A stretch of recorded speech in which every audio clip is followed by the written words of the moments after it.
Get that dirty kid out of my conference room, now! Garrett Caldwell's voice sliced through the executive meeting like a whip. He pointed at the 11-year-old black boy kneeling by the wall, scrubbing marble with oversized rubber gloves.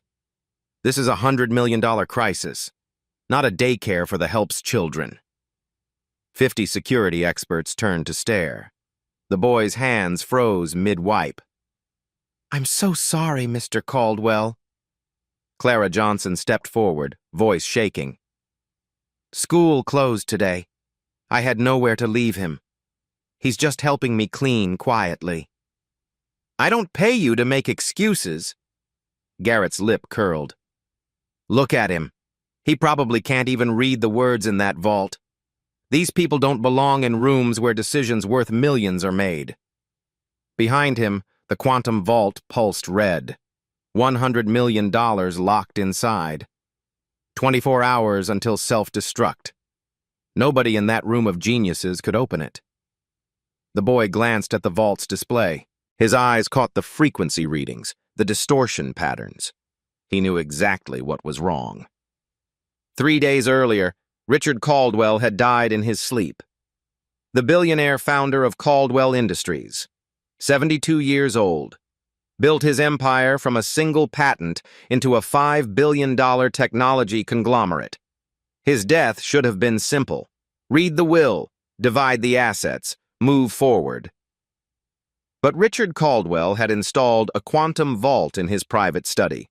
Inside it, he'd placed master encryption keys to the company's entire patent portfolio.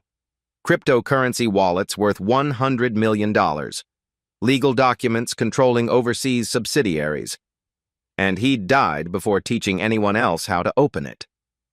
The vault used quantum biometric resonance. It read microscopic vibrations of a person's nervous system, heartbeat patterns, even electrical signatures of thoughts. Richard had designed it to open only for someone it recognized on every level: body, mind, and emotion. Garrett had assumed it would open for him. He was the son, the heir, the CEO. It didn't. Now they had 24 hours left before the vault's self-destruct protocol activated. An electromagnetic pulse would corrupt every drive, every key, every document inside, irreversibly. Clara Johnson had worked in the Caldwell mansion for 30 years. Started at 28, a single mother who needed steady work. Richard Caldwell had always treated her with respect. He remembered her birthday, asked about her son's schooling, gave Christmas bonuses that kept the lights on during hard months. Garrett was different. From the moment he'd taken over as CEO, he'd made it clear how he saw the staff. Tools, replaceable, beneath notice. This morning, Clara had received the emergency call. All staff to corporate headquarters immediately. The vault crisis. They needed the conference room ready for experts flying in worldwide. Her son's school had called an hour earlier. Burst pipe. Closed for repairs. She had no one to watch Elijah. Her sister worked double shifts. Her neighbor was out of town. So she'd brought him. Told him to stay quiet, stay in corners, help her work quickly. She should have known better. The conference room filled rapidly. Garrett had spared no expense. The Japanese specialist who'd designed security for 3 national banks. The German engineer who'd cracked the Vatican archives. The FBI's top cybercrimes unit. A quantum physicist from MIT. Each one examined the vault. Ran diagnostics. Proposed solutions. The Japanese specialist tried a laser resonance scan. The vault's warning light shifted from yellow to red. The countdown accelerated by 6 hours. The German engineer attempted an electronic bypass. The vault flashed. Unauthorized access detected. The countdown dropped another 3 hours. By the time the FBI team arrived, they were down to 31 hours. "We need to stop." The lead FBI agent, Patricia Morrison, held up her hand. "Every failed attempt makes it worse." "Then what do you suggest?" Garrett's voice was tight with rage. "We sit here and watch $5 billion disappear?" "I suggest we wait for Dr. Vincent Carter. He designed quantum biometric systems. If anyone can understand what your father built, it's him. He's 3 hours away. Then we wait. Garrett slammed his hand on the table. Unacceptable. He paced, eyes scanning the room. Then his gaze landed on Clara, quietly refilling water glasses, and on Elijah, using a small brush to clean between chair legs. You.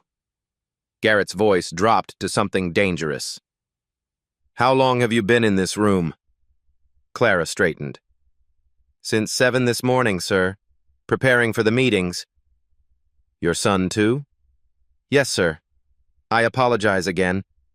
Security footage. Garrett snapped his fingers at an assistant. Pull up last night's recordings. 5 minutes later, the main screen flickered to life. Black and white security footage, timestamp 2:13 a.m. Clara appeared on screen, pushing her cleaning cart down the executive hallway. She stopped at Richard Caldwell's study, unlocked the door, entered. The interior camera showed her dusting, vacuuming, straightening papers. At one point, she approached the vault, stood before it for several seconds, then continued cleaning. There. Garrett froze the image. What were you doing? Clara's voice was steady. Dusting the shelf beside it, sir, like I do every week. You were alone with the vault the night before we discovered it wouldn't open. I was cleaning, Mr. Caldwell, like I've done for 30 years. Cleaning? Garrett made it an accusation. He turned to the room. Let me tell you something about my father.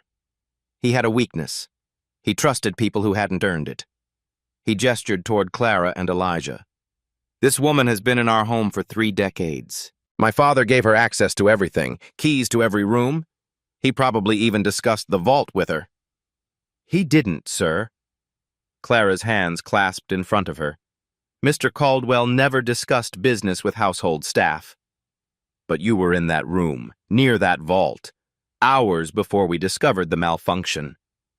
Patricia Morrison stood. Mr. Caldwell, you're suggesting sabotage? I'm suggesting we examine all possibilities. She has no technical knowledge, but perhaps she touched something, pressed something, accidentally triggered a lockdown. I didn't touch the vault. Clara's voice remained calm, but Elijah had stopped cleaning. The boy stood frozen, watching his mother be accused. Maybe you don't remember. Garrett stepped closer. Or maybe. His eyes shifted to Elijah. Maybe someone else did. Children touch things they shouldn't. The room went quiet. My son has never been in that study, Clara said carefully. So you say. Garrett turned to the experts.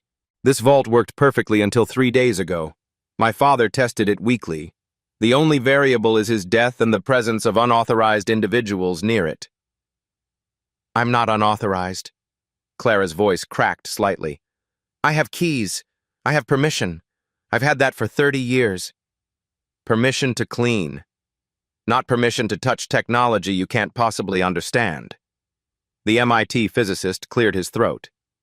With respect, the vault's malfunction is likely related to the biometric system failing to adapt after your father's death. It's a design flaw, not sabotage. Then why did it work fine the day before he died? No one answered. Garrett pulled out his phone. I'm calling security. I want Clara Johnson and her son detained until we resolve this. You can't detain us. Clara's voice strengthened. We've done nothing wrong. You were in the room. That makes you suspect. Suspects of what? Patricia Morrison's voice was sharp. Cleaning? This is absurd. This is my company, my building, my decision. Elijah stepped forward. We didn't touch anything. Every eye turned to the 11-year-old. Garrett's lip curled. The child speaks. Tell me, boy, do you even know what that machine does? Elijah's jaw tightened. His mother reached for his arm, but he stood his ground. I know it's a quantum vault. Model X7. Uses bioresonance technology to read neural patterns and cardiac rhythms. The room went dead silent. Garrett blinked. What did you just say? I said it's...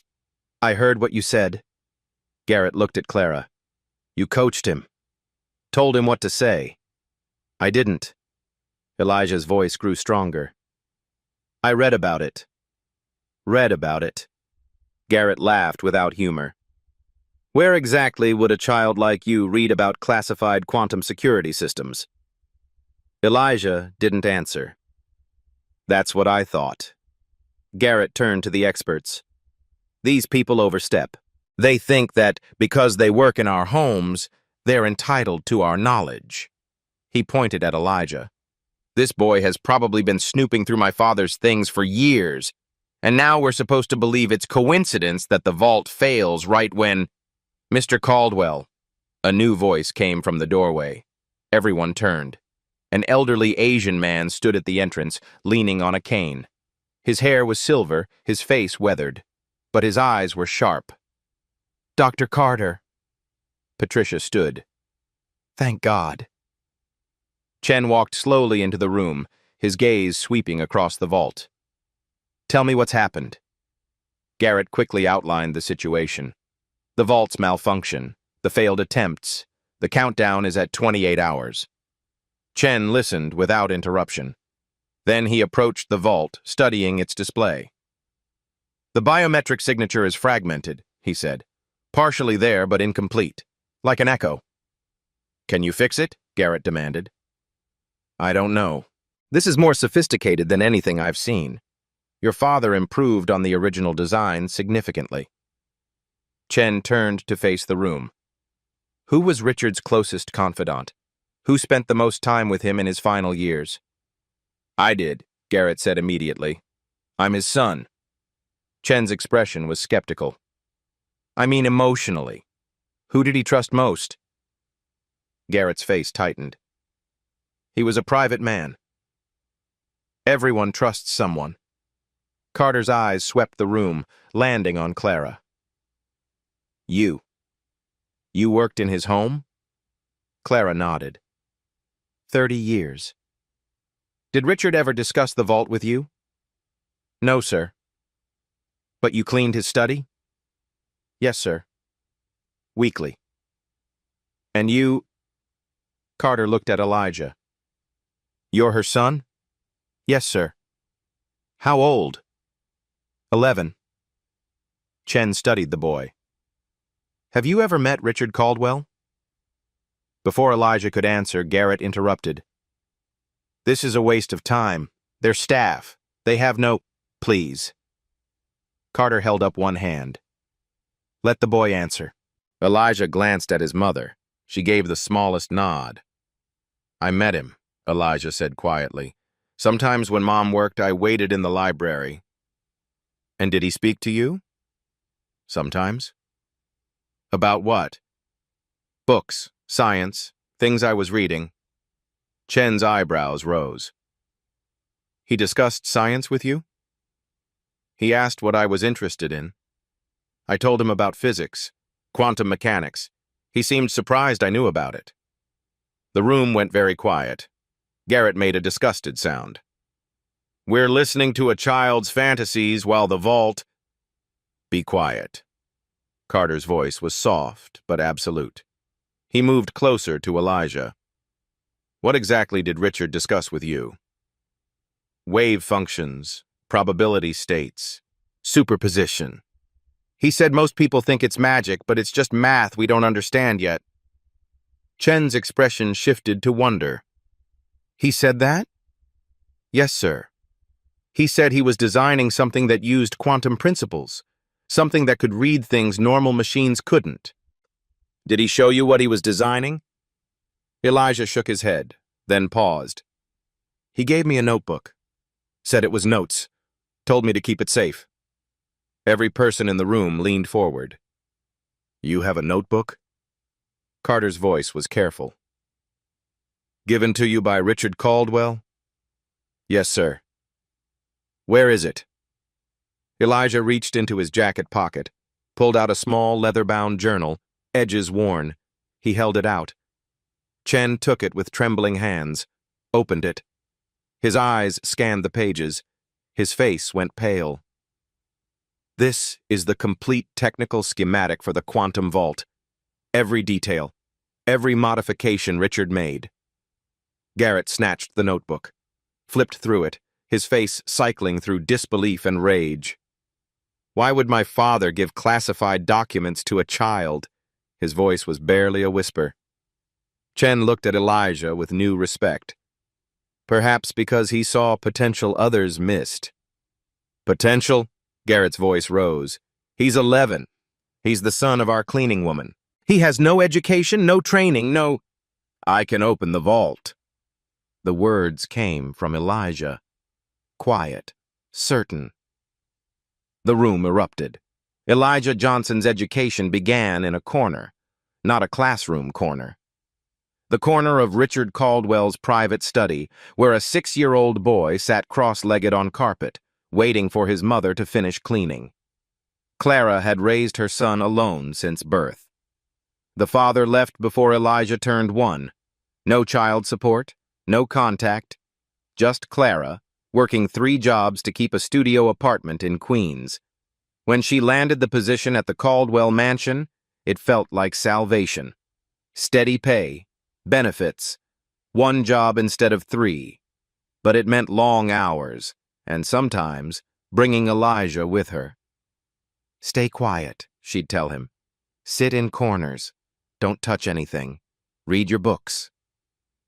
Elijah always listened. Good behavior meant his mother kept her job. Her job meant they kept their apartment. Their apartment meant safety.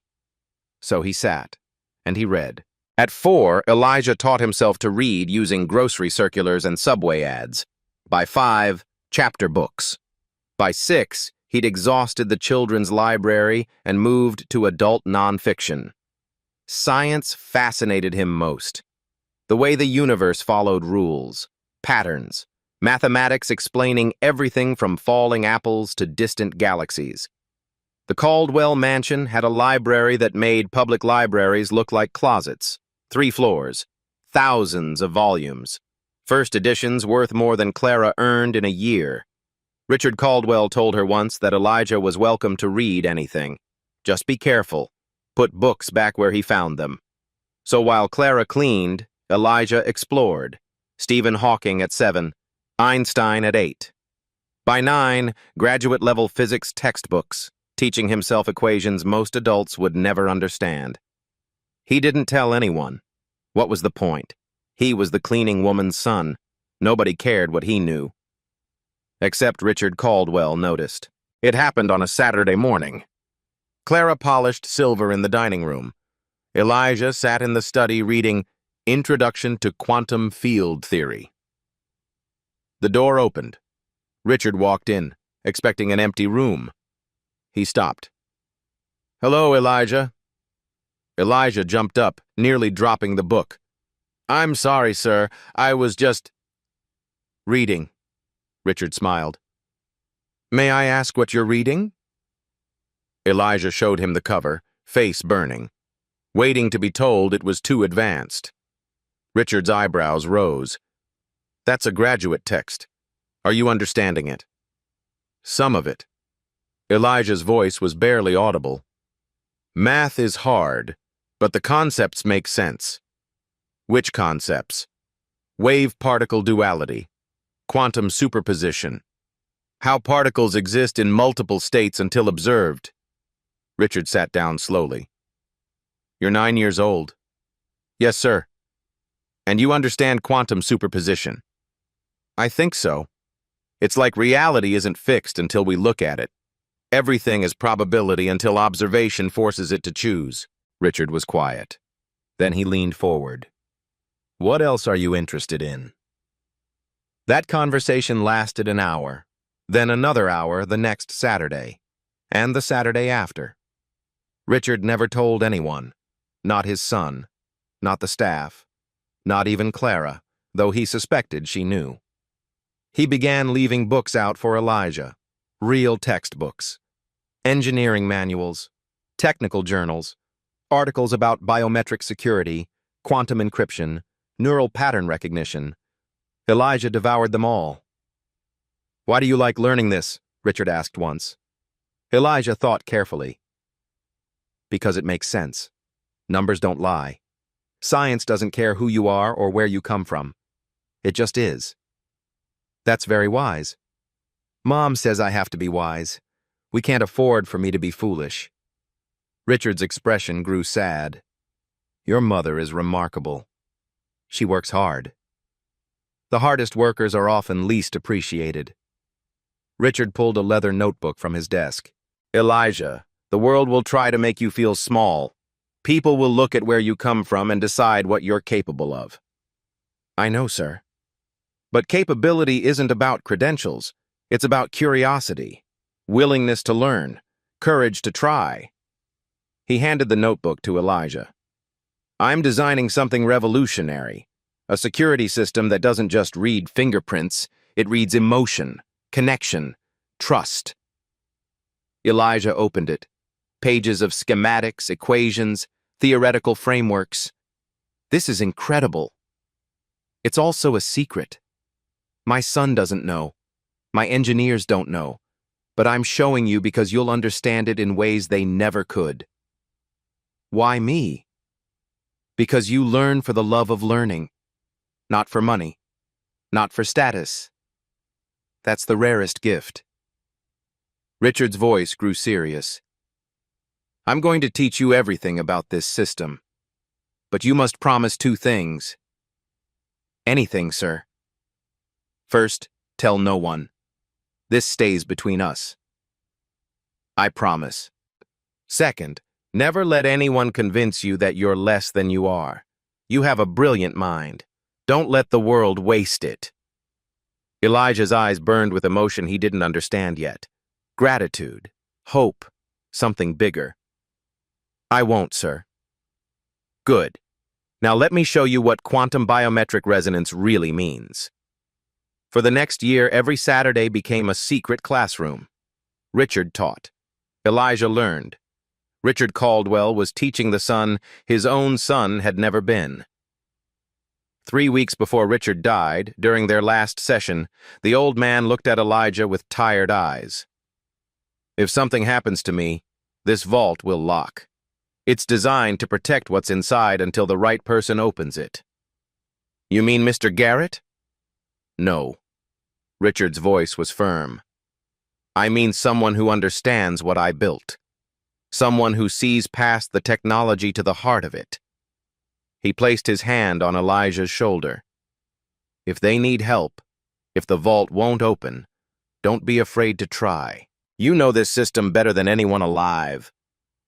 "But I'm just—" "Don't finish that sentence.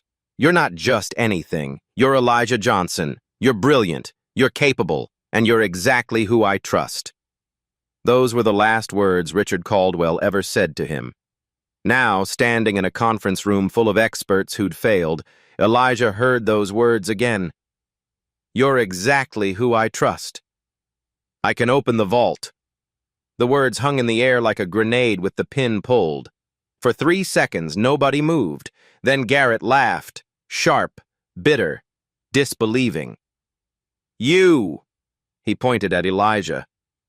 "An 11-year-old child.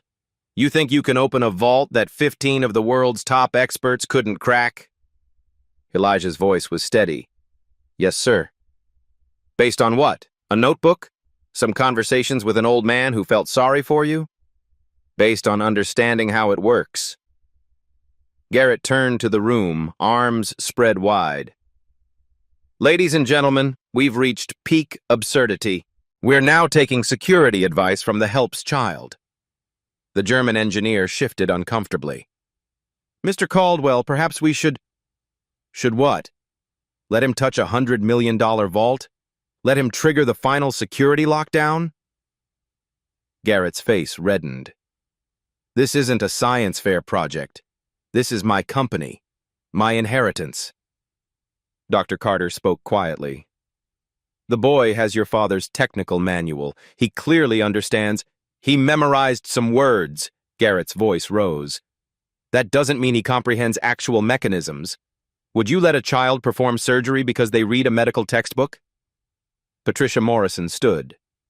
Mr. Caldwell, we're running out of options. 27 hours left. Every expert here has failed. Maybe nothing. Garrett cut her off. I know what this is. An elaborate con. The mother plants herself near the vault. The kid studies enough to sound smart. They wait for my father to die, then swoop in claiming they can help. Clara's voice came from the corner, shaking but clear. We're not thieves. No? Garrett spun toward her. Then explain why your son has classified technical documents. Explain why my father gave him access to information he didn't give his own son. I can't explain that, sir, but my boy is not a thief. Except knowledge that didn't belong to him. Elijah stepped forward. Mr. Caldwell gave it to me. He wanted me to learn. My father was 72 years old. His judgment was failing. He probably didn't even understand what he was giving you. Dr. Carter's voice was firm. Richard Caldwell's mind was sharp until the day he died. I spoke with him 3 weeks ago. He knew exactly what he was doing. Then he was being sentimental, feeling guilty about having staff who could barely afford to live. So he played teacher to make himself feel benevolent. The room was silent. Elijah's hands clenched at his sides. Garrett walked closer to the boy, looking down at him. Let me be very clear. If you touch that vault and cause any damage, I will ensure you and your mother are prosecuted. Destruction of corporate property, industrial sabotage. You'll both go to prison. Garrett, Patricia's voice was sharp. He's a child. He's a liability. Garrett didn't take his eyes off Elijah. And if this fails, someone needs to be held accountable. Clara moved forward, trying to reach her son. Elijah, don't. It's not worth it. We'll leave right now. But Elijah didn't move, his eyes locked on Garrett's. You don't think I can do it, Elijah said quietly. I know you can't. Because I'm 11? Because you're a child with no credentials, no training, and no business being in this room. Mr. Caldwell thought differently. My father was wrong. The words echoed in the silence. Dr. Carter stood slowly, leaning on his cane. Garrett, I've known you since you were younger than this boy. Your father called me 6 months ago. He told me he'd found someone with a natural gift for understanding quantum systems, someone who saw patterns trained engineers missed. Chen looked at Elijah. He was talking about you, wasn't he? Elijah nodded slightly. And he made you promise not to tell anyone. Yes, sir. Because he knew they wouldn't believe you. Another nod. Chen turned back to Garrett. Your father built that vault with a specific design philosophy. It doesn't just recognize biological signatures. It recognizes understanding, connection, trust. The vault only opens for someone who truly comprehends what he built. That's metaphysical nonsense. It's quantum biometric resonance. Carter's voice was sharp. The system reads neural patterns associated with comprehension and emotional connection. Your father spent a year teaching this boy how it works. Garrett's jaw worked. Even if that's true, we can't risk... Risk what? Patricia interrupted. We're out of options. In 27 hours, that vault destroys its contents anyway. We literally have nothing to lose. We have $100 million to lose. We've already lost it if we don't try something different. The Japanese specialist spoke. Mr. Caldwell, I've examined the security logs. Every attempt we've made has accelerated the countdown. But there's one access protocol we haven't triggered, for a non-standard user profile. Non-standard? Garrett frowned. Someone not in the system's primary authorization list. Someone who approaches with the correct harmonic signature rather than stored credentials. The specialist looked at Elijah.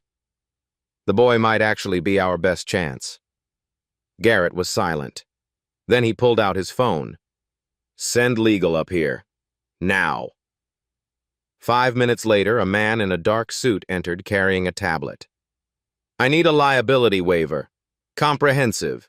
If this child attempts to access the vault and fails, his family assumes full financial and legal responsibility for any damages. Clara gasped. We can't afford— That's the point. Garrett's eyes were cold. You want to play the hero? Fine. But if you fail, you pay. Every penny. The lawyer looked uncomfortable. Sir, he's a minor. He can't sign— His mother can. As his legal guardian, she accepts responsibility for his actions. The lawyer began typing. Clara's face went white. Mr. Caldwell, please, we don't have anything. If something goes wrong, then you'll spend the rest of your lives in debt, both of you. Elijah looked at his mother, saw the fear in her eyes. 30 years of cleaning, of bowing, of saying yes, sir, and I'm sorry, sir. He thought about Richard Caldwell's hand on his shoulder, the pride in the old man's eyes, the way he'd been treated not as the help's son, but as a person worth teaching. You're exactly who I trust. I'll sign it, Elijah said. Elijah, no! Clara reached for him. Mom. He took her hand. I can do this. Mr. Caldwell taught me. He trusted me. I'm not going to let everyone think he was wrong. Tears streamed down Clara's face. Baby, you don't have to prove anything. Yes, I do. His voice was quiet, but certain. Not to them. To me. The lawyer handed the tablet to Clara. Ms. Johnson, if you sign this, you're accepting full financial liability. This includes damages valued at approximately $100 million. Do you understand? Clara's hand shook as she took the tablet. Mom, don't sign it. Elijah's voice cracked. We'll just leave. No. Clara's voice was stronger now. She looked at her son with something fierce in her eyes.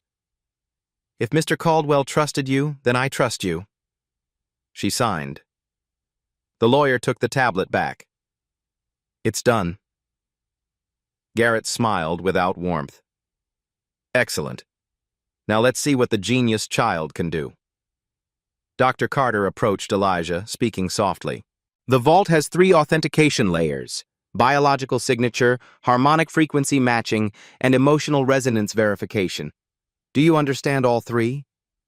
Yes, sir. And you know the sequence? Mr. Caldwell showed me. Then proceed carefully. The system is sensitive.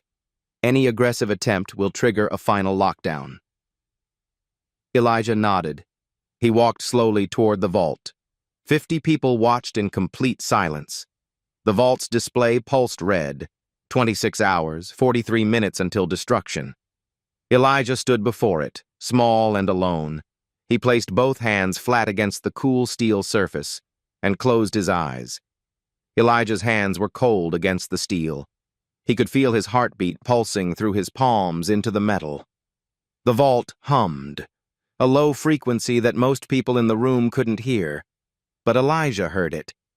He'd been trained to hear it. What's he doing? Someone whispered. Quiet. Dr. Carter's voice was firm. Elijah kept his eyes closed, listening. Not with his ears. With everything Richard Caldwell had taught him. The vault wasn't broken. It was confused. He could feel it in the harmonic distortion, the way the frequency wavered, searching for something it couldn't find, like a dog waiting for an owner who would never come home. After 2 minutes, Elijah opened his eyes and stepped back. Well? Garrett's voice was sharp with impatience. Did you have a nice meditation session? Elijah ignored him. He turned to Dr. Carter. The vault isn't malfunctioning. It's responding exactly as designed. Chen's eyebrows rose. Explain. The biometric system has 3 authentication layers. The first layer is biological. DNA signature, fingerprint, retinal scan. That part works fine. Elijah pointed to the vault's display panel. See this reading? 0.74 resonance match. That means the vault detects biological material from Mr. Caldwell. Probably skin cells, hair follicles, traces left from when he touched it last. The MIT physicist leaned forward. That's actually correct. The residual biological signature is still present. But it's not enough to open the vault, Elijah continued, because the second layer is harmonic frequency matching.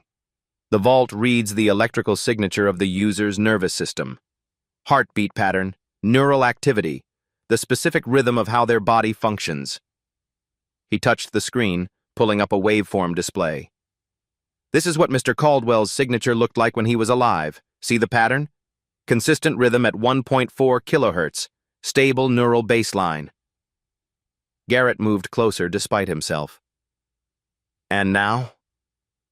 Now there's no active signature, just the echo of the old one. The vault knows Mr. Caldwell is gone.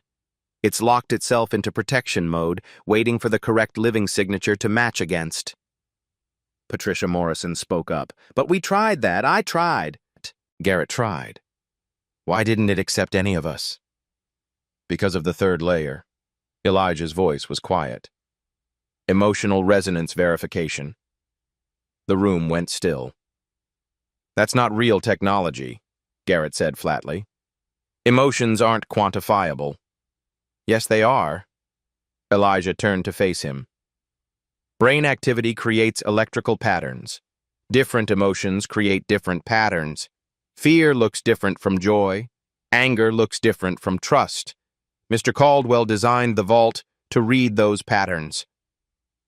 Dr. Carter's voice was filled with wonder. He actually did it.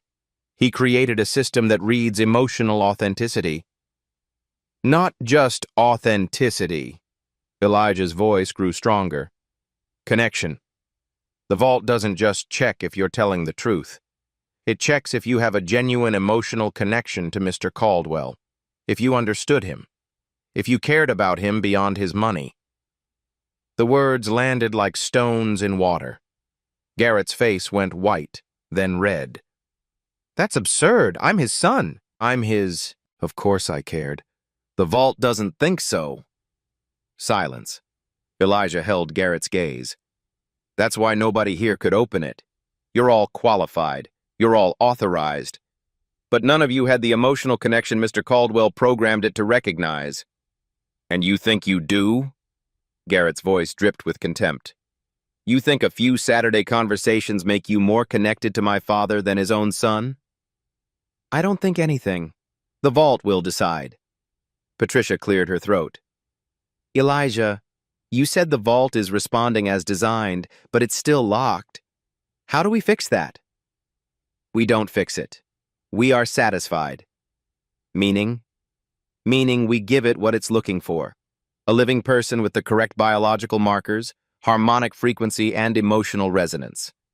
The Japanese specialist frowned. But Mr. Caldwell is dead. His signature doesn't exist anymore. His exact signature doesn't. Elijah walked back to the vault. But the vault has secondary authorization protocols. Mr. Caldwell told me about them. He said if something happened to him, the vault would accept someone who met 3 specific criteria. He held up one finger. First, biological connection or proximity. Someone whose DNA or biological signature was logged into the system during the setup phase. Dr. Carter nodded slowly. Go on. Second finger. Second, demonstrable understanding of the vault's construction and purpose. Not just technical knowledge, deep comprehension of why he built it this way. Third finger. Third, genuine emotional connection verified through neural pattern matching. The vault has to sense that you actually cared about him. Garrett laughed harshly. So you're saying my father programmed his vault to only open for people who loved him? That's childish, sentimental nonsense. Maybe. Elijah's voice was steady. But it's his vault, his design, his choice. And you think you meet all 3 criteria? I know I meet the first one. Mr. Caldwell told me he registered 3 biological signatures in the secondary authorization system. Patricia leaned forward. 3? Who? Elijah looked at his mother. My mom is one. He registered her signature 5 years ago. She didn't know. He did it during one of her medical checkups that he paid for. Clara's hand went to her mouth. He never told me. He wanted you in the system. He trusted you. Who are the other two? Carter asked. I'm the second one. He registered my signature 2 years ago. I remember the day. He said he was testing the scanner. Asked me to put my hand on it for calibration. Elijah's voice grew softer. The third signature is his wife. She died 12 years ago. He never removed her from the system. The room was absolutely silent. Garrett's voice was barely a whisper. My mother? Yes. Mr. Caldwell said he kept her in the system because she was the only person who truly knew his heart. He said if anything went wrong, if he couldn't open the vault himself, it should go to someone who understood love over money. Tears ran down Garrett's face, but his expression was twisted with anger. He put the maid and her bastard son in his security system, but not his own child? I'm sorry, Elijah said quietly. And he meant it. Dr. Carter cleared his throat. Elijah, you've explained who has biological authorization, but the vault still won't open on biology alone. You said it needs harmonic frequency matching and emotional resonance. How do you provide those? That's the part Mr. Caldwell spent the most time teaching me. Elijah turned back to the vault. The harmonic frequency layer isn't about matching his frequency. It's about creating a bridge frequency. A what? Patricia asked. A bridge. A resonance pattern that connects the vault's memory of Mr. Caldwell's signature with a living person's signature. You create a harmonic that contains elements of both. The MIT physicist stood up. That's theoretically possible, but the precision required, you'd need to consciously control your heart rate, neural activity, even your breathing pattern to match specific frequencies. That's impossible without biofeedback equipment. Mr. Caldwell taught me how to do it without equipment. Elijah's voice was calm. He spent months training me. Meditation techniques, breathing exercises. He said it was like learning to play an instrument, but your body is the instrument. He looked around the room. I can slow my heart rate to match his resting rate. I can regulate my breathing to create the same neural patterns he had when he was calm and focused. I can generate the harmonic bridge the vault needs. That's impossible, Garrett said, but his voice lacked conviction. It's not impossible. It's just very difficult. And it requires something else. What? Carter asked. It requires the emotional resonance layer. That's the part I can't fake. The vault will scan my neural patterns while I'm creating the harmonic bridge. It'll read whether I'm doing this out of greed, fear, or genuine connection. Elijah's voice dropped. If I'm lying, if I'm just trying to steal what's inside, the vault will know. It'll read the fear and deception in my brain patterns, and it'll trigger the final lockdown immediately. Patricia understood. So you're risking everything. If the vault senses you're not genuine, it destroys the contents right away. We lose our remaining time. Yes. And if you're wrong about the bridge frequency, if you can't match it precisely enough, same result, immediate lockdown. So there's no practice run, no second attempt. You get one chance, and if anything goes wrong, we lose everything instantly instead of in 26 hours. Yes. Garrett's voice was cold. And why should we believe you even know what you're doing? You're 11 years old. This could all be fantasy. Stories you've made up. Elijah reached into his pocket and pulled out the leather notebook again. He opened it to a specific page and showed it to Dr. Carter. This is the bridge frequency formula. Mr. Caldwell wrote it out for me. He said if I ever needed to open the vault, this is how. Chen's hands trembled as he studied the page. Mathematical equations, waveform diagrams, notes in Richard Caldwell's handwriting. At the bottom of the page, one sentence. For Elijah, the son of my heart, if not my blood, trust yourself. Chen looked up, tears in his eyes. This is real. Richard really did plan for this. He showed the page to Patricia, then to the other experts. One by one, their expressions changed from skepticism to shock. The Japanese specialist spoke. These calculations are perfect. This would work, if someone could actually execute it. Can you? Patricia asked Elijah directly. Can you really do this? Elijah thought about Saturday afternoons in the study. Richard's patient voice guiding him through breathing exercises, the way the old man's hand felt on his shoulder, steady and sure. He thought about his mother, who'd signed away everything they had because she believed in him. He thought about Garrett's contempt, the way the room had looked at him like he was invisible until they needed him. I can do it, Elijah said. Mr. Caldwell believed I could. That's enough. Dr. Carter placed his hand on the boy's shoulder. Then we trust you. Show us what Richard taught you. Elijah approached the vault one more time. This time everyone understood what they were witnessing. Not just a child trying to open a safe, a student honoring his teacher's final lesson. The room cleared to a 30-foot perimeter.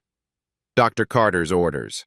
Any electromagnetic interference from phones or computers could disrupt the harmonic frequency matching. Elijah stood alone before the vault. His mother watched from the edge of the circle, hands clasped so tightly her knuckles were white. Medical team on standby. Patricia spoke into her phone. If his heart rate becomes erratic, we intervene immediately. No. Elijah's voice was quiet but firm.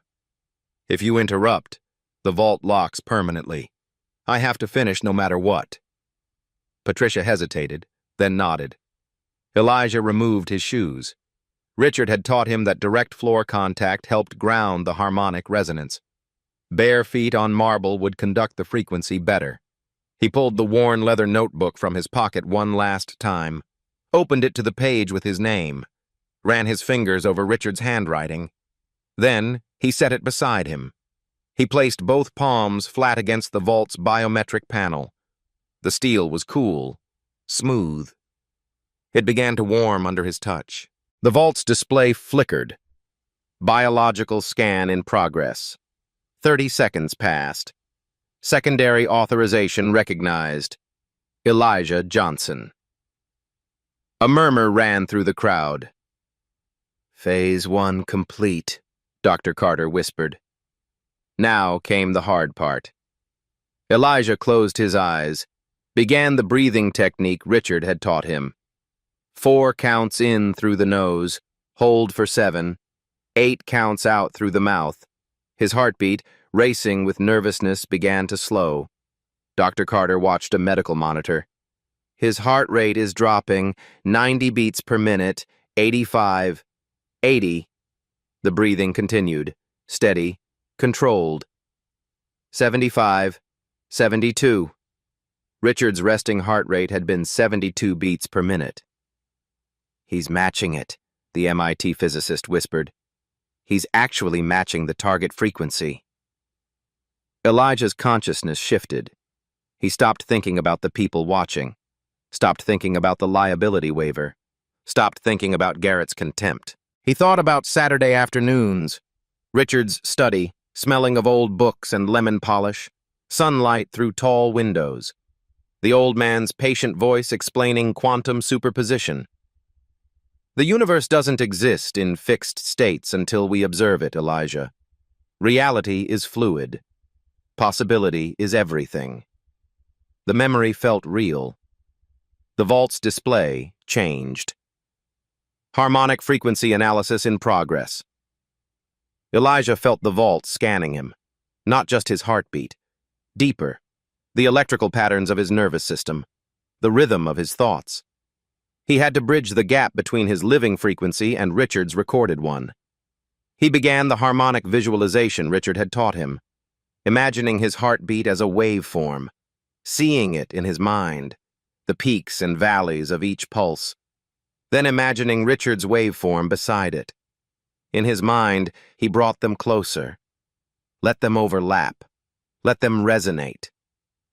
The vault began to hum, a sound so low it was more felt than heard. The marble floor vibrated beneath Elijah's bare feet. "What's happening?" Garrett's voice was tense. "The vault is responding," Dr. Carter said. "It's reading the bridge frequency. He's doing it." But Elijah barely heard them. He was somewhere else now.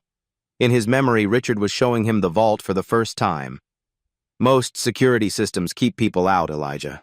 I designed this one to let the right person in. Not the richest person. Not the most powerful, the right person." "What are you protecting, Mr. Caldwell?" "Not what. Who. I'm protecting the people I love from those who would exploit them. I'm protecting knowledge from greed." The old man's hand on his shoulder, heavy, warm, real. "Someday you'll protect something too, something that matters more than money, and you'll understand why I built this vault the way I did." The vault's display flashed through colors, red, yellow, blue. "Emotional resonance scan active." Dr. Carter's voice was reverent. "It's reading his neural patterns. This is the final test." Elijah felt it, a sensation like being seen all the way through. The vault wasn't just reading his thoughts. It was reading his heart. Did he care about Richard Caldwell? Really care? Or was this about proving Garrett wrong? About saving his mother from debt? About feeling important? The vault would know. It would read the truth in his neural patterns. Elijah stopped trying to control anything, stopped trying to prove anything. He just remembered. Remembered Richard's laugh when Elijah solved a difficult equation. Remembered the way the old man listened when Elijah talked about his dreams of college, of becoming a scientist, of mattering. Remembered the last time he'd seen Richard, 3 weeks before the old man died. Richard had been tired, moving slowly. "I won't be here forever, Elijah." "Don't say that." "It's true. But meeting you, teaching you, watching your mind work, it's been one of the great joys of my life. You reminded me why I fell in love with science. The wonder of it."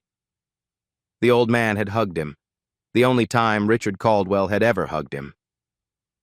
"Thank you for letting an old man feel like a teacher again, like a father again." Elijah's eyes burned behind his closed lids, not from concentration, from grief. He missed Richard, not his money, not his status. Him.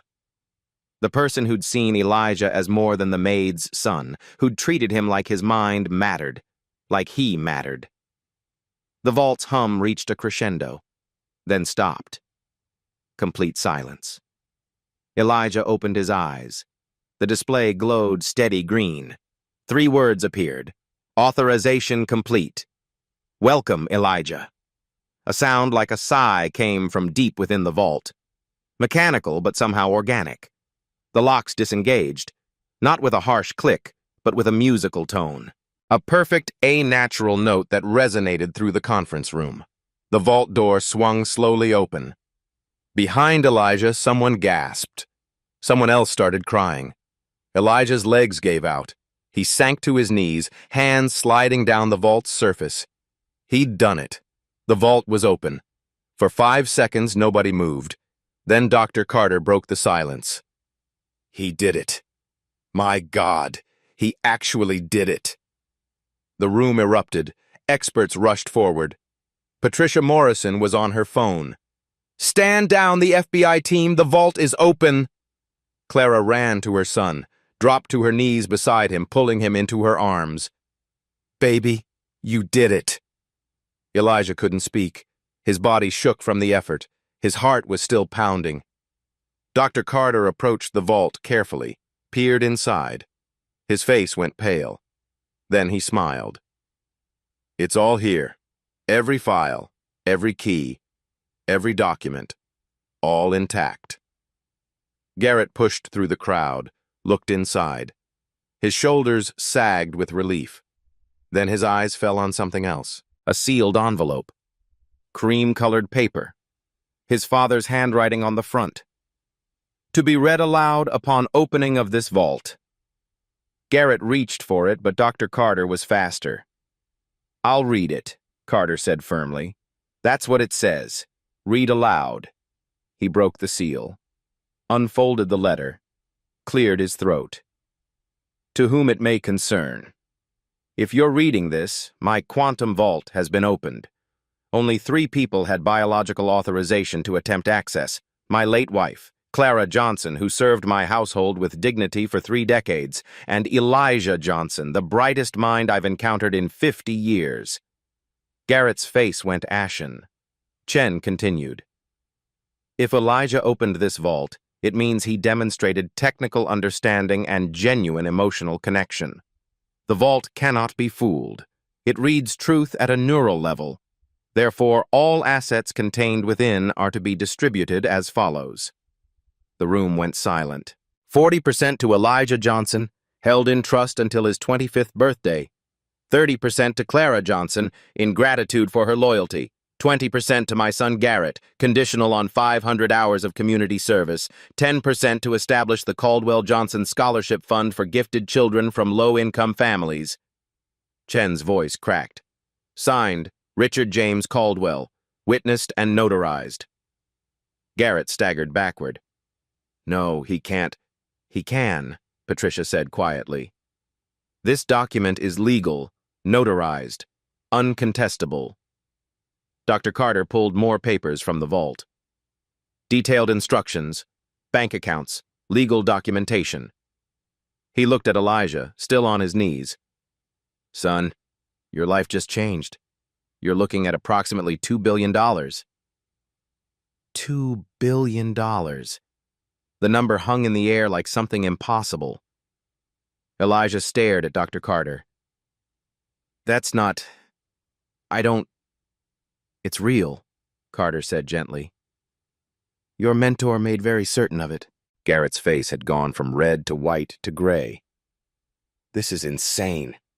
My father was manipulated. That boy, that family. They took advantage of an elderly man. Your father wasn't senile, Patricia said sharply. I worked with him 4 months ago. His mind was sharp. Then he was coerced. There's no explanation for why he'd give billions to them. The explanation is in the letter, Dr. Carter said. Richard valued character over blood. He chose to reward the person who understood what he built. I'm his son. And you received 20%, conditional on changed character. Carter's voice was firm. Which you haven't demonstrated. Garrett's hands clenched. I'll fight this. I'll contest the will. I'll prove incompetence. You can try. Patricia pulled out her phone. But I've been recording this meeting. Company protocol. She played back audio. Garrett's voice, clear and damning. These people don't belong in rooms where real decisions are made. He's probably been snooping through my father's things for years. These people understand MOPS, not quantum encryption. Patricia stopped the playback. You've spent 2 hours disparaging this child, threatening his family, demonstrating exactly the character your father feared. Dr. Carter pulled another document from the vault. Richard left detailed documentation, dated entries going back 3 years. He read aloud. March 15th. Garrett fired 3 single mothers today for insufficient productivity. All had exemplary reviews. When confronted, he called them dead weight. I fear my son has lost sight of what makes a company valuable. Another entry. September 2nd. Caught Garrett berating Clara for a water glass placement. Called her incompetent in front of guests. I've never been more ashamed. Each entry was another nail. Evidence that Richard had watched his son with growing disappointment. The final entry was dated 2 weeks before Richard's death. I've made my decision. Garrett will inherit enough to live comfortably, but not enough to build an empire on cruelty. The bulk goes to those who understand money is a tool, not a measure of worth. To Clara, who raised a brilliant son on poverty wages. To Elijah, who has the mind to change the world. They deserve this. Garrett has squandered his chance. The room was silent. Garrett's voice was barely a whisper. He really hated me. He didn't hate you, Carter said quietly. He was disappointed. There's a difference. He gave billions to strangers. He gave billions to people who treated others with dignity. Carter closed the folder. You can contest this, but every entry will be evidence. Every witness here will testify. You'll lose, Garrett, publicly. Patricia nodded. Accept the 20%. Complete the community service. Learn what your father tried to teach. Garrett looked around the room. 50 faces staring back, some with pity, some with contempt, none with support. He looked at Elijah, still kneeling by the vault with his mother. For a moment, something flickered in his eyes. Shame, maybe. Recognition. Then it hardened back to resentment. "Keep the money," he said. "You'll waste it anyway. People like you always do. 5 years you'll be broke, begging for your old jobs back." He turned toward the door.